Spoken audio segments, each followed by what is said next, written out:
மாண்புமிகு உறுப்பினர் முன்னாள் முதலமைச்சர் திரு எடப்பாடி கே பழனிசாமி அவர்கள். மாண்புமிகு பேரவைத் தலைவர்களே, பூர்வீகமாக கொண்ட குடும்பங்களைச் சேர்ந்த 4 பேர் 15/8/2026 அன்று சாம்ராஜ் நகர் மாவட்டத்தில் உள்ள காவேரி வனவிலங்கு சரணாலயத்திற்கு அருகில் உள்ள பாதுகாக்கப்பட்ட வனப்பகுதியில் காணாமல் போன தங்களது கால்நடையை தேடி போனதாகவும், அப்போது கர்நாடக வனத்துறையினால் அந்தோணிசாமி, ஜான் ரோஸ் பீட்டர் மற்றும் குமார் ஆகிய 3 பேர் சுட்டுக் கொல்லப்பட்டதாகவும், 4வது நபர் படுகாயத்துடன் மைசூர் அரசு மருத்துவமனையில் சிகிச்சை பெற்று வருவதாகவும் பாதிக்கப்பட்ட குடும்பத்தினர் தெரிவித்துள்ளனர். மான் வேட்டையில் ஈடுபட்டதால் இந்நிகழ்வு ஏற்பட்டுவிட்டது என்று வனத்துறையினர் சுட்டதாக பாதிக்கப்பட்ட குடும்பத்தினர் தெரிவிக்கின்றனர்.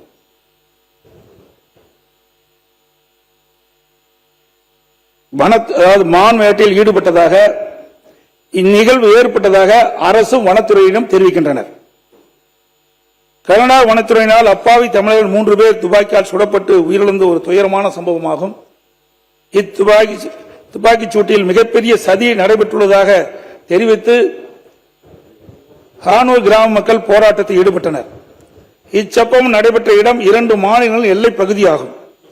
நியாயமான விசாரணை நடைபெற வேண்டுமென்றால் இதை சிபிஐ விசாரிக்கத்தான் உண்மை வெளிவரும். எனவே இவ்வழக்கை சிபிஐ விசாரணைக்கு உட்படுத்த உரிய நடவடிக்கையை இந்த அரசு மேற்கொள்ள வேண்டும். இந்த சம்பவம் குறித்து கர்நாடக சட்டமன்றத்தில் மிகப்பெரிய விவாதம் ஏற்பட்டு சபையை ஒத்திவைக்கின்ற அளவுக்கு நேரிட்டது.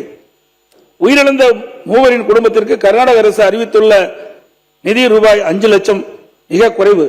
எனவே தமிழக அரசின் சார்பாக பாதிக்கப்பட்ட குடும்பங்களுக்கு தேவையான உதவிகள் செய்ய இந்த அரசை வலியுறுத்துகிறேன். இதுபோன்ற சம்பவங்கள் மேலும் தொடராத வகையில் கர்நாடக அரசோடு தொடர்பு கொண்டு உரிய நடவடிக்கை மேற்கொள்ள தமிழக அரசு முன்வர வேண்டும்.